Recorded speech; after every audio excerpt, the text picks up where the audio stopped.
할렐루야. 우리를 포기하지 않고 사랑해 주시는 주님의 그 끝사랑으로 풍성한 은혜와 믿음의 확신으로 살아가는 힘없는 우리 모두가 되기를 주님의 이름으로 축복합니다. 오늘 본문 말씀인 히브리서 11장은요 믿음장이라는 별명을 갖고 있습니다. 이 11장에서만요 믿음이라는 단어가 무려 25번이나 등장하고 있습니다. 그만큼 믿음을 강조하고 중요하다고 말해주고 있는 것이죠. 믿음은요 우리 그리스도인에게 생명과도 같습니다. 지난주가 우리 온세대 예배를 드렸지만 교회력으로는 사실 종교개혁 주일이었습니다. 타락해가는 교회와 부패한 성직자들을 일깨우고 신앙의 본질로 돌아가고자 외친 마틴 루터의 첫 번째 한마디가 바로 오직 믿음으로 였습니다. 그래서 종교개혁자들은 이 오직 믿음으로를 개혁의 모토로 삼았던 것이죠. 우리의 신앙생활의 본질은 이렇게 믿음이라고 할 수 있습니다. 지난주에 나눈 말씀처럼요 믿음이 없이는 하나님을 기쁘시게 할 수 없죠. 구약의 하박국 선지자는 의인은 믿음으로 산다 이렇게 말했습니다. 그래서 사도 바울은요 로마서 14장 23절에서 믿음을 따라 하지 않는 것은 다 죄다라고까지 말씀하고 있습니다. 이만큼 믿음은 참 소중한 것입니다. 믿음은 하나님께서 우리를 통해서 일하시는 역사의 통로이기도 합니다. 예수님께서요 이 땅에 오셔서 많은 병자들을 고치셨습니다. 그런데 예수님께서는 치료하시기 전에 그들의 믿음을 먼저 보셨어요. 혹시 병을 고칠 만한 믿음이 없다면은 우선 믿음을 심어주신 뒤에 너의 믿음이 너를 낫게 하였다 말씀하셨죠. 사람들에게 들려온 중풍병자인 경우에는 그를 데려온 사람들의 믿음을 보시고 고쳐주셨습니다. 믿음이 있을 때 하나님의 역사가 일어났던 것이죠. 우리가 믿음에 대해서 생각할 때 반드시 잊지 말아야 할 점이 있다면 믿는다는 사실보다도 믿음의 내용이 더 중요하다는 것입니다. 내용이 명확하거나 믿음의 내용이 믿을 만한 것이 아니면은 그것은 맹종에 가까운 그런 헛된 믿음이 될 수밖에 없기 때문입니다. 여러분, 우리는 무엇을 믿습니까? 우리는 하나님을 믿습니다. 그러면 내가 믿는 하나님은 나에게 어떤 분이십니까? 믿음보다 더 중요한 것은 바로 이 믿음의 주인이신 하나님입니다. 내 믿음이 중요한 것이 아니라 하나님이 중요한 거죠. 그러면 믿음의 내용은 무엇일까요? 우리는 무엇을 믿는 것입니까? 성경적인 믿음은 세상 사람들이 말하는 신념이나 믿음과는 조금 다릅니다. 구약에서 말하는 믿음은 하나님과 그분이 하신 말씀을 믿는 것입니다. 신약에서는 예수 그리스도와 그분이 하신 말씀과 행하신 일들을 믿는 것이죠. 우리가 믿음에 대해서 생각할 때에 이것을 잘 기억해야 됩니다. 그리고 하나님께서는 우리에게요 이런 믿음을 요구하십니다. 믿음이 있을 때 의로워질 수 있기 때문입니다. 하나님이 옳다 여기실 수 있는 거죠. 또 믿음이 있어야 구원받을 수 있기 때문입니다. 우리의 믿음이 우리의 인생을 새롭게 하고 이 땅의 역사를 새롭게 할 수 있기 때문이죠. 믿음이 있다는 것은 믿음의 길을 간다는 것을 의미합니다. 믿음이 있는 사람은 바로 이 믿음의 길을 갑니다. 그러면 믿음의 길을 간다는 것은 무엇을 뜻하는 것이겠습니까? 이것을 알려면 우리는 아브라함의 생애를 좀 살펴볼 필요가 있습니다. 왜냐하면 아브라함이 믿음의 조상이기 때문이죠. 조상이라는 말은 무엇입니까, 여러분? 시초, 처음, 시작, 개척자다라는 말입니다. 혹시 등산을 좋아하시는 분들 여기 아마 계시리라 생각이 되는데요. 우리는 보통 등산을 할 때 정해진 등산로를 통해서 산을 오릅니다. 전문 산악인들도 앞선 선배들이 개척해 놓은 등산 루트를 따라서 절벽을 타고 산 정상까지 올라갑니다. 그런데 그런 산악인들 중에는요 그런 정해진 길이 아니라 조금 더 험하고 어려운 길을 개척해서 올라가는 것을 즐기는 사람들이 있습니다. 그리고 그런 길을 개척하고 길을 만들어 놓으면은 또 다른 사람들, 즉 그 다른 산악인들이 그 만들어 놓은 길을 따라서 등산을 하게 되죠. 아브라함이 그런 역할을 했던 것으로 보입니다. 아브라함은 자기가 무슨 그런 믿음의 시초, 조상이 되고자 한 마음은 없었겠지만 그는 그저 하나님이 주신 말씀을 붙잡고 이 믿음의 길을 걸어갔습니다. 그런데 하나님께서는 아브라함의 그런 믿음을 보시고 그를 의롭다, 너 잘했다, 너 내가 보기에 참 옳다라고 인정해 주셨습니다. 그러므로 우리도 그와 같은 믿음의 길을 가려면 우리에 앞서서 이 믿음의 길을 개척한 아브라함이 걸어간 믿음의 길을 따라 걸어가야 할 것입니다. 존 머레이라는 성사학자가 있습니다. 이분의 많은 주석들이 있는데요. 이 존 머레이가 아브라함의 믿음을 따르는 것이 무엇인지를 설명한 말이 있습니다. 그 말을 보면 이렇습니다. 발자취를 따라 걷는 것은 종대로 행진하는 것이다. 우리는 횡대가 아니라 종대로 아브라함의 발자취를 따라야 한다라고 말했습니다. 저는 군대 갔을 때 이것 때문에 고생을 많이 했습니다. 종대랑 횡대를 잘 구분 못 해가지고 늘 종대로 헤쳐모여 그러면 엉뚱한 데 가서 서 있고, 횡대로 헤쳐모여 그러면 어떻게 서야 되지? 고민하다가 멀뚱하니 서 있다가 또 맞고, 그런 고생을 좀 많이 한 기억이 있습니다. 군대에서요, 제식 훈련을 할 때 이렇게 횡대로 종대로 모여 이런 말을 사용합니다. 횡대는 뭡니까 여러분? 횡대는요, 옆으로 줄을 맞춰서 서는 것을 말합니다. 그리고 종대는 앞뒤로 줄을 맞추어서 서는 것을 말하죠. 여러분들 그림에서 보시는 이 군대의 행렬처럼 말입니다. 그래서 앞뒤 좌우로 곧게 줄을 잘 맞춰서 그 줄이 흐트러지지 않은 상태에서 진행하는 겁니다. 진행하면서 앞사람이 간 걸음에 그 발자국을 잘 같이 밟아서 가야 줄이 흐트러지지 않습니다. 때로는 지휘관의 명령에 의해서 앞으로 가, 뒤로 돌아가, 좌양 앞으로 가, 우양 앞으로 가, 이런 명령이 내릴 때마다 이 줄에 맞춰 일사불란하게 움직이는 것이죠. 존 머레이가 아브라함의 발자취를 따르는 것이 횡대가 아니라 종대로 행해야 된다라고 한 것은 아브라함이 간 길을 그대로 따라야 한다는 것을 쉽게 이해시키기 위해서입니다. 우리가 가야 할 믿음의 길은 아브라함이 걸어간 믿음의 길입니다. 그러니까 우리는 아브라함이 간 믿음의 발자취를 잘 들여다보고 그 길을 따라가면 되죠. 창세기를 보면요, 창세기 12장에서 25장까지 굉장히 많은 분량을 아브라함의 생애를 기록해주고 있습니다. 아브라함의 생애를 이렇게 많은 지면을 할애하면서 자세하게 기록한 이유가 있습니다. 아브라함은 믿음의 후손들이 따라야 할 모범이기 때문이죠.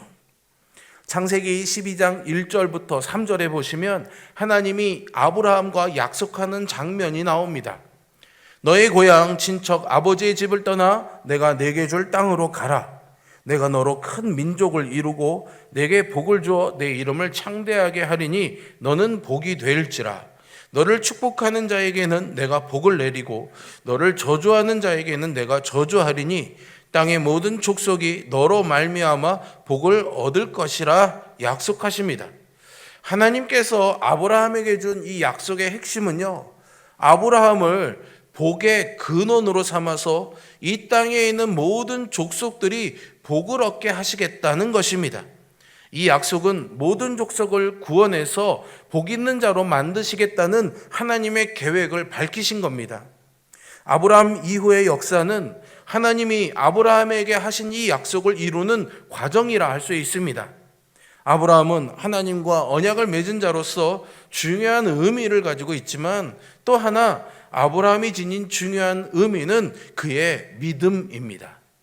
창세기 15장 6절을 보시면 아브라함이 여호와를 믿으니 여호와께서 이를 그의 의로 여기셨다 하였습니다. 하나님께서 아브라함의 믿음을 보시고 이를 그의 의로 인정하셨습니다. 우리도 아브라함과 같은 믿음을 가지고 있으면 하나님께로부터 의롭다 인정함을 받을 줄로 믿으시기 바랍니다. 사도 바울은 믿음으로 의롭게 된다는 이신칭의를 이야기하면서 바로 이 아브라함의 믿음을 예로 들었습니다. 하나님께서 아브라함과 언약을 맺으시고 그를 복의 근원으로 삼아 모든 민족이 하나님의 복을 받게 하신다는 것은 아브라함 개인에게 있어서는 매우 영광스러운 일일 것입니다. 그리고 아브라함이 하나님으로부터 의롭다고 인정받는 그 믿음을 가지고 있었던 것이죠. 이것 역시도 매우 놀라운 일입니다. 이것을 보면 아브라함이 얼마나 비중 있는 인물인지를 알 수 있습니다. 그러므로 우리가 아브라함에게 약속하신 복을 받고 하나님에게 의롭다 인정함을 받으려면 줄을 잘 맞춰서 아브라함을 배우고 아브라함의 믿음을 따라가야 하겠습니다. 그렇다면 이 아브라함의 믿음의 여정을 좀 살펴보겠습니다. 아브라함의 믿음의 여정을 살펴보면 그에게는요, 먼저 하나님의 부르심이 있었습니다. 하나님과 아브라함의 관계는요, 먼저 하나님이 아브라함을 찾아오심으로 시작이 되었습니다. 아브라함이 하나님을 찾아간 것이 아니라요, 하나님이 찾아오셔서 그를 부르셨습니다. 이사야서 51장 2절에 보시면 아브라함이 혼자 있을 때 내가 그를 부르고 그에게 복을 주어 창성하게 하였느니라 하였습니다. 살아계신 하나님께서 아브라함을 찾아와 주신 것이죠. 우리에게도 하나님이 찾아와 주십니다. 그것이 우리에게 은혜입니다.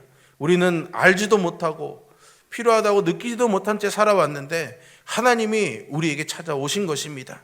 그것이 은혜인 줄 알고 감사하는 우리 모두가 되기를 주님의 이름으로 축복합니다.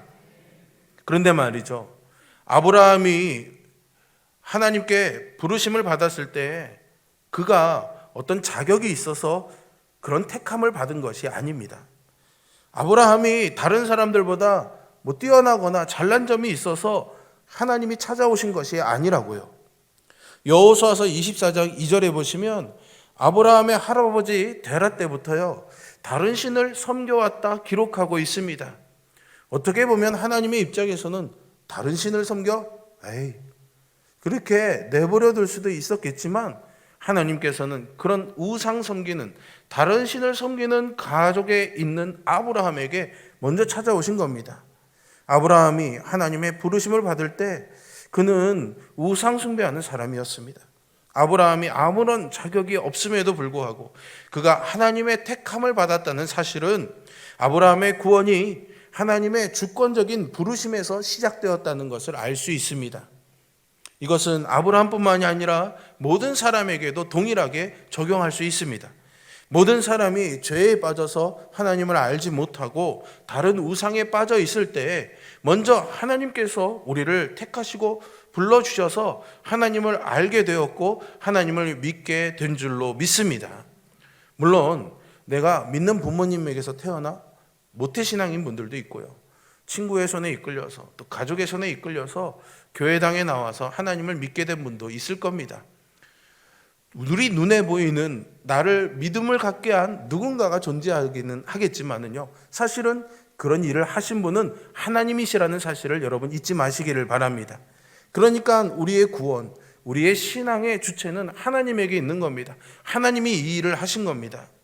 우리가 꼭 알아야 할 중요한 내용은 바로 이 구원의 전 과정이 하나님의 주권적인 행동에 의해서 이루어졌다라는 사실입니다.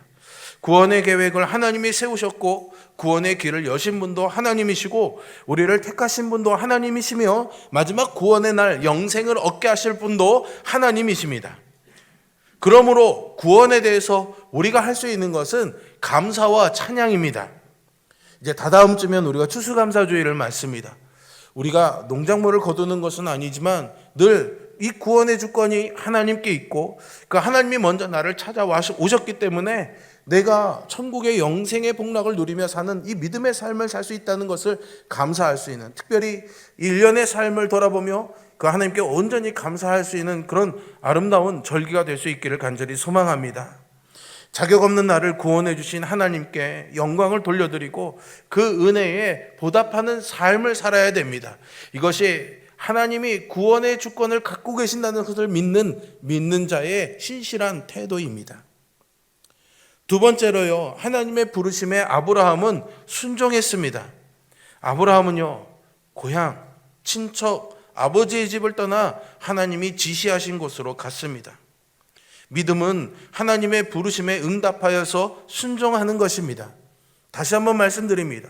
믿음은 하나님의 부르심에 응답하여 순종하는 것입니다.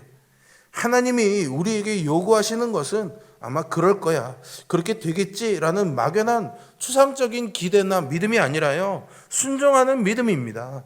행동하는 믿음이어야 됩니다. 관념적으로 머리로만 이해하는 그런 믿음은 하나님이 바라시는 믿음이 아닙니다. 반드시 순종이 있어야 됩니다. 하나님의 말씀을 따라야 합니다. 내 마음대로, 내 주관대로 살던 과거의 모습을 버리고 하나님의 말씀대로 순종하며 따라야 하는 것이죠. 하나님을 믿는다고 하면서 하나님의 말씀에 순종하지 않고 따르지 않는다면 그것은 믿음이라고 할 수 없습니다.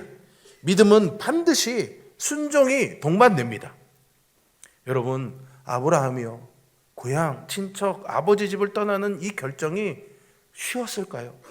만약 제가 오늘 여러분들에게, 자 여러분, 우리 하나님이 예비하신 곳이 있으니 오늘 집에 가셔서 다 부동산에 집 내어놓으시고 이삿짐센터 부르셔서 날짜 잡아서 우리 저기 전라남도 부안군에 있는 산속마을로 갑시다. 가실 분 한번 손 들어 보십시오. 오 주님. 그럴 사람 없죠. 갑자기 내가 살던 곳을 떠나라는 말에 즉각적으로 따를 사람은 없습니다.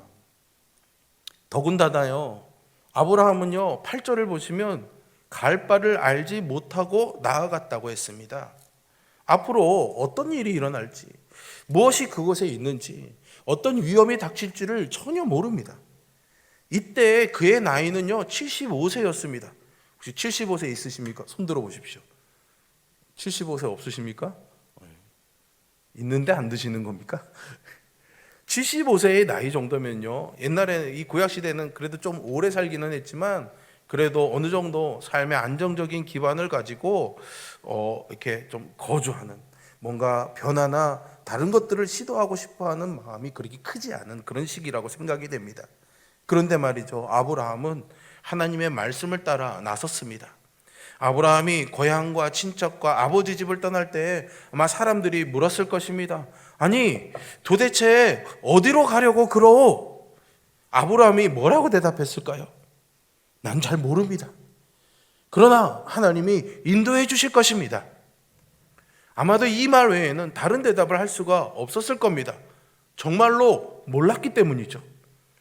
이 말을 들은 사람들이 어떤 반응을 보였을까요? 아니 도대체 무슨 정신으로, 제정신이야? 이런 반응을 보이지 않았을까요? 그 나이에 그런 무모한 행동을 하느냐며 아마 가로막았을 것입니다. 아브라함의 행동을 이해하지 못했을 것입니다. 아브라함이 앞으로 어떤 일이 닥칠지 전혀 모르는 이 상황 속에서 어떻게 하나님의 말씀에 순종하며 모험을 감행할 수가 있었을까요? 아브라함을 부르신 분이 하나님이셨기 때문입니다. 야훼 하나님이셨기 때문이에요. 하나님이 어떤 분이십니까? 성경은 말합니다. 하나님은 우리를 지으신 창조주시라고 말합니다. 그렇기 때문에 그분은 모든 만물을 주관하십니다. 모든 지혜가 그분에게 있고 모든 능력이 하나님에게 있습니다. 그 하나님은 의로우시고 선하신 분이십니다. 그렇기 때문에 그분에게는 거짓과 불의가 없습니다. 악을 행하지 않으시죠. 그래서 하나님이 하시는 일의 결과는 언제나 선합니다. 그리고 하나님은 그 선함으로 우리에게 복 주시는 하나님이십니다. 그렇기 때문에 우리는 하나님을 신뢰하고 믿을 수가 있는 것이죠. 아브라함은 이런 하나님을 믿었기 때문에 하나님의 말씀에 순종해서 하나님이 지시하는 바대로 갔던 것입니다. 어떤 곳인지 무슨 일이 일어날지는 몰랐지만 나에게 말씀하신 이 야훼라는 신, 이 야훼라는 하나님은 반드시 선하신 분이시기 때문에 내가 가는 그곳에서 나에게 복 주실 분이다. 그리고 그 복을 약속하지 않았습니까? 그것을 믿고 그 말씀대로 순종할 수가 있었던 것이죠. 우리에게 필요한 믿음이 바로 이것입니다. 하나님이 천지를 창조하신 창조주이심을 믿으십니까?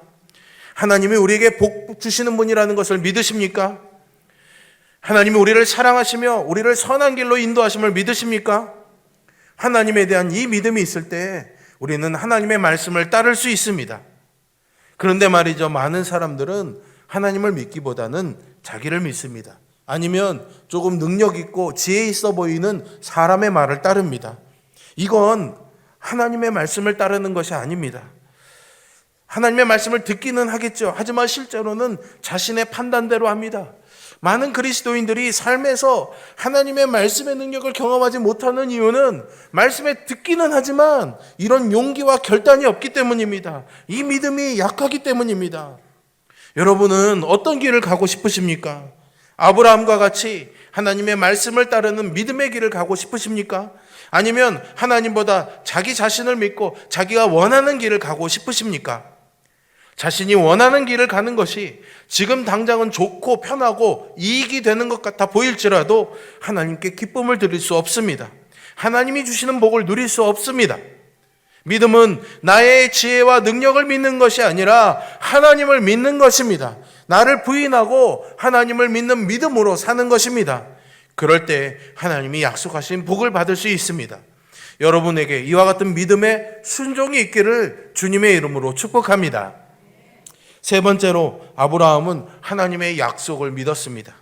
오늘 본문 9절에서 믿음으로 그가 이방의 땅에 있는 것 같이 약속의 땅에 거류하여 동일한 약속을 유업으로 함께 받은 이삭 및 야곱과 더불어 장막에 거하였다 합니다. 아브라함이 고향을 떠나 하나님이 지시한 땅으로 갔을 때 혹독한 시련의 세월을 보내야 했습니다. 아브라함이 하나님이 지시한 가나안 땅에 갔을 때 좋은 집이 예비되어 있던 것이 아니었습니다. 좋은 터가 마련된 것도 아니었습니다. 아브라함이 그곳에 도착했을 때 기근이 심해서 그곳에 머물 수가 없어서 에덴으로 피신 가야 될 정도였습니다. 그러나 아브라함은 그 상황에서 에이, 이게 뭐야? 차라리 다시 그냥 고향으로 돌아가는 게 낫겠어. 그렇게 생각하지 않았습니다. 왜냐하면 하나님의 약속을 믿었기 때문입니다. 로마서 4장 20절과 21절에 보시면 아브라함은 믿음이 없어 하나님의 약속을 의심하지 않고 믿음으로 견고하여져서 하나님께 영광을 돌리며 약속하신 것을 또한 능히 이루실 줄을 확신하였다 했습니다. 약속하신 것을 능히 이루실 줄을 확신했습니다. 저와 여러분에게도 이런 아브라함의 믿음이 있기를 축복합니다. 믿음은요, 현실의 삶에 안주하는 것이 아닙니다. 믿음은 예측 가능한 것을 바라보며 살아가는 것이 아닙니다. 하나님이 약속하신 것을 믿고 바라보며 살아가는 것입니다.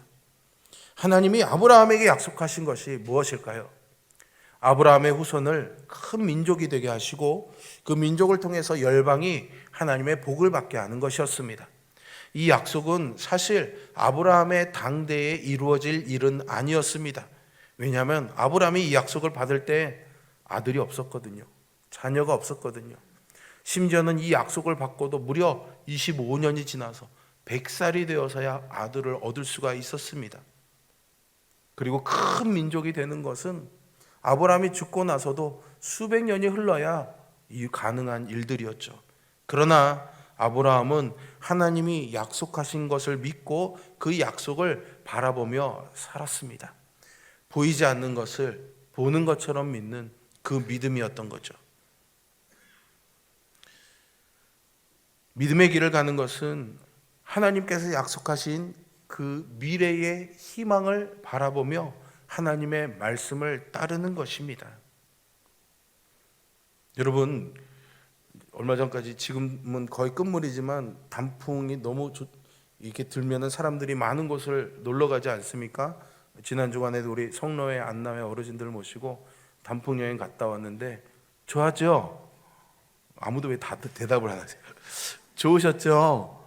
네, 너무너무들 좋아하셨습니다. 단풍이 예년에 비해서 그렇게 예쁘지는 않았지만 그래도 즐거운 여행을 할 수 있어서 참 행복하고 좋았는데요. 그렇게 유원지나 사람들이 많이 찾는 행락지에 가면은요, 이런 부류의 사람들이 있습니다. 좋은 자리에 자리를 잡고 술도 마시고 음악도 틀어놓고 춤추고 또 고기도 구워 먹고 뭐 그런 사람들이 있죠. 그런데 말이죠, 그런 사람들이 머물다 떠나간 자리를 보면 늘 그런 오물과 쓰레기들이 남습니다. 그런데 말이죠, 어떤 사람들은 거기에다가 나무를 심기도 하고요, 쓰레기들을 수거하면서 환경을 깨끗하게 만들려고 노력하는 사람들도 있습니다. 그래서 이들이 땀 흘리면서 수고한 자리는 깨끗하고 아름답습니다. 여러분들의 생각에는 이 두 부류의 사람들 중에 어떤 부류의 사람이 더 바람직하다고 생각하십니까? 우리는요, 우리가 어떤 것을 즐거움으로 삼을지를 생각해야 합니다. 술 먹고 춤추고 노는 것을 즐거움으로 삼을 수 있습니다. 나의 육신의 즐거움을, 나의 육신의 편함을 먼저 선택하며 살 수도 있겠죠. 아니면 환경을 깨끗하게 꾸미는 그 일을 즐거움으로 삼을 수 있습니다. 고될 수 있고 나에게 큰 유익이 없지만 좋은 일을 위해서 선택할 수 있는 일이 있죠. 사실 어떤 것을 선택하느냐는 각자의 선택의 몫입니다. 하지만 무엇을 선택하느냐에 따라서 그 인생이 남긴 흔적은 달라집니다. 쓰레기 같은 인생이 될 수도 있고요, 아름답고 고귀한 인생이 될 수도 있습니다. 하나님은요, 눈앞의 낙을 누리기 위해 사는 사람보다 하나님의 약속을 믿고 하나님의 인도하심을 따라 사는 사람들을 의롭다 인정해 주시고 복 주십니다. 하나님이 지으실 하나님 나라에서 영원한 기쁨과 영광을 누리게 해 주실 것입니다. 히브리서 12장 2절에 보니까요, 예수님이 그 본을 보여주셨습니다. 예수님은요, 앞에 있는 기쁨을 위하여 십자가를 참으시고 부끄러움을 개의치 아니하시더니 하나님 보좌 우편에 앉으셨다라고 말합니다. 예수님이 죄인들을 구원하시고 이 타락한 세상을 구원하시기 위해 십자가의 고난까지 감당하심으로 우리의 인생을 새롭게 하시고 하나님 나라의 영광을 누리게 하셨습니다. 여러분, 에서 아시죠? 에서는 사냥을 하고 돌아와서 너무나 배가 고파서 야곱 동생이 끓이고 있는 팥죽을 보고 자신의 장자권을 그 팥죽 한 그릇에 팔아 넘겼습니다. 지금 당장의 배고픔을 면하기 위해 장자의 명분을 파는 어리석음을 범했죠. 우리는 그래서는 안 되겠습니다. 에서는 미래보다는 현재를 선택했기 때문에 큰 복을 잃어버렸습니다. 사랑하는 성도 여러분, 우리의 기업은 하나님이십니다. 그러니 우리는 하나님이 베푸시는 은혜로 살아가야 합니다. 하나님이 베푸시는 상을 바라보아야 합니다. 내가 힘써서 얻을 수 있는 것보다 하나님이 주시는 복이 더 크고 놀랍다는 것을 잊지 마십시오. 아브라함은 하나님의 부르심에 순종해서 믿음의 조상이 되었습니다. 믿음의 가문을 이루고 모든 열방이 복을 받는 복의 근원이 되었습니다. 본문 10절에서 아브라함이 바라보았던 하나님이 계획하시고 지으신 성 천국에 들어갔죠. 갈라디아서 3장 9절에서는요, 믿음으로 말미암는 자는 믿음이 있는 아브라함과 함께 복을 받느니라 하였습니다. 우리가 아브라함의 믿음을 따라 이 믿음의 길을 갈 때에 아브라함이 받은 복을 함께 누릴 줄로 믿습니다. 믿음의 가문을 이루어 복의 통로, 복의 근원이 될 수 있습니다. 의롭다함을 받아서 구원의 은혜를 입을 수 있습니다. 하나님과 함께 새로운 미래를 맞이할 수 있습니다. 아브라함을 부르신 하나님께서 이제 저와 여러분을 이 믿음의 길로 부르시고 계십니다. 부디 우리 모두가 하나님의 이 부르심에 순종해서 믿음의 길을 가며 아브라함처럼 복된 인생을 살 수 있기를 주님의 이름으로 축복합니다. 기도하겠습니다.